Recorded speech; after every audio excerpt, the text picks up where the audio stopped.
О предстоящих выборах главы государства, что запрещается и дозволено законом освещать в средствах массовой информации, говорили также на пресс-конференции и совещании в региональном избиркоме.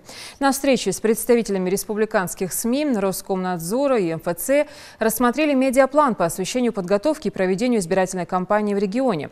Отметили также, что на участках будут созданы комфортные условия для голосующих. На каждом участке организуют концертную и развлекательную программу, конкурсы и не только.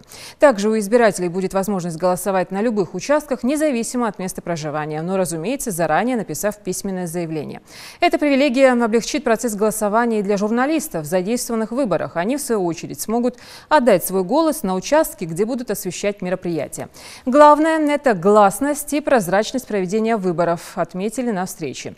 За порядком на участках будут следить наблюдатели из общественного контроля. В их число войдут не только российские, но и международные эксперты. Наш избирком и в целом наша республика всегда традиционно показывала качественную, хорошую работу, высокие показатели. И главное, это нигде не выходило за рамки требований законодательства выборного. Очень полезно прошла встреча. Это только начало. Еще на будущее у нас будет ряд таких встреч, как на телевидении, так и здесь в избиркоме.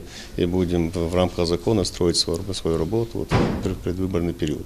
Пока ведем в основном информационную составляющую у нас преобладает в этом вопросе, информирование избирателей о том, что назначены выборы. Нельзя допускать те или иные нарушения при размещении у себя в средствах массовой информации агитационных материалов.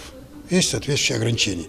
Говорили о них, говорили о сроках размещения этих материалов, говорили о том, что необходимо им зарезервировать эфирное время и печатную